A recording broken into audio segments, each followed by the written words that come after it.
Ya, ibadah di rumah menjadi salah satu solusi mencegah penyebaran COVID-19. Bagaimana implementasinya? Terlebih sebentar lagi akan masuk bulan suci Ramadan. Untuk membahasnya telah hadir di studio Primetime News Sekretaris Komisi Fatwa Majelis Ulama Indonesia, Asrorun Niam Saleh.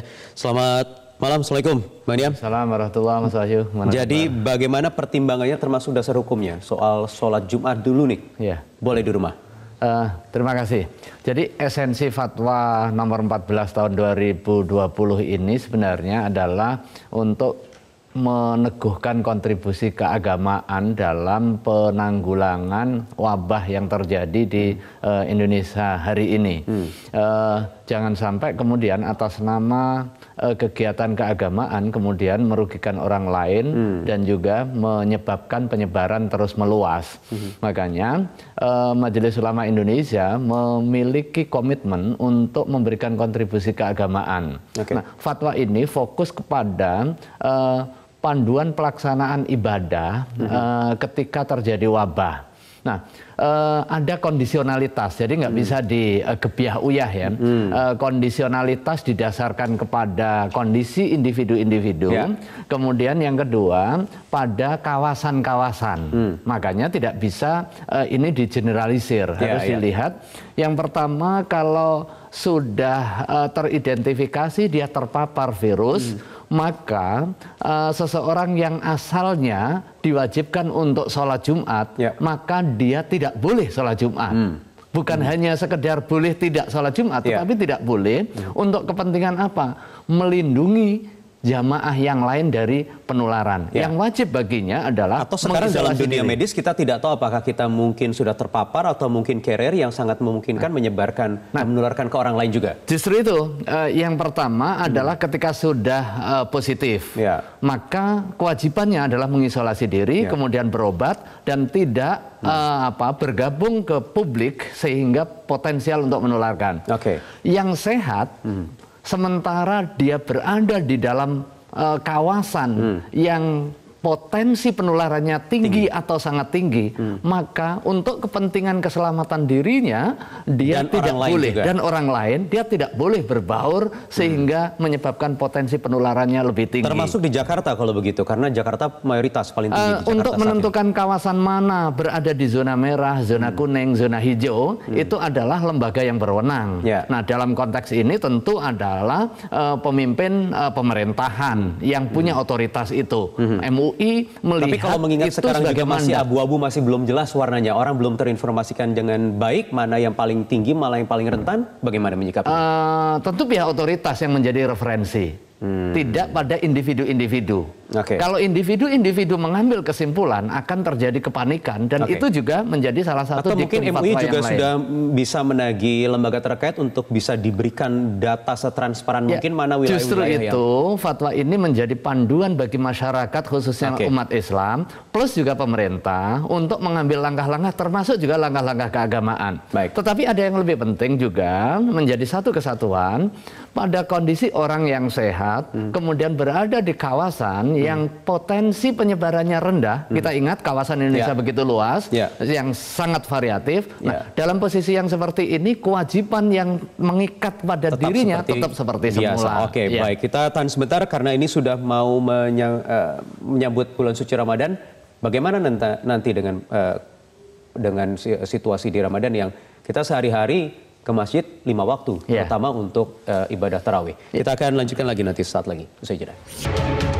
Baik, kita lanjutkan perbincangan dengan Sekretaris Komisi Fatwa MUI, Asrorun Niam Saleh. Niam, 1,5 bulan lagi kurang lebih masuk bulan suci Ramadan, sementara status darurat COVID-19 ini sampai akhir Mei, sampai selesai Lebaran. Bagaimana fatwa MUI selanjutnya? Yang pertama, kalau semangat ikhtiar dan optimistik, kita berharap, kita berdoa tidak sampai lama. Tetapi dengan hitung-hitungan ahli, ini perkiraan sampai puncaknya justru puasa. Selepas puasa. Maka fatwa ini juga berlaku. Memang benar fatwa ini ada kondisionalitas, tetapi kita juga harus realistik atas hitung-hitungan matematis dan juga prediktif yang terukur. maka fatwa ini juga tidak hanya berlaku bagi pelaksanaan ibadah Jumu'ah, tetapi juga ibadah pada saat Ramadan nanti, seandainya pada saat Ramadan masih dilanda wabah COVID-19 ini. Situasional yang jelas. Betul, ya.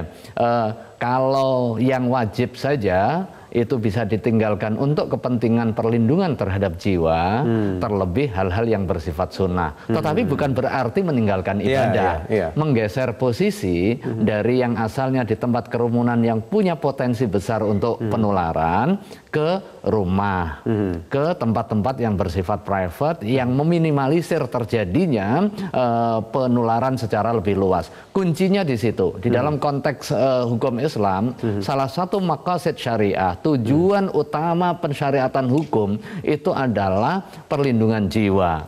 Ketika terjadi benturan antara perlindungan jiwa dengan perlindungan agama, pelaksanaan ajaran agama, maka didahulukan perlindungan jiwa. Nah, di dalam konteks ini melindungi jiwa dari bahaya yang ditimbulkan akibat penularan COVID-19 itu didahulukan daripada untuk kesempurnaan pelaksanaan ibadah. Nah, saya kira ini harus menjadi pandangan mainstream kita. Dan tetapi yang harus juga difahami bukan berarti ini menghalangi ibadah. Bukan berarti ini kemudian menjauhkan diri dari aktivitas ibadah.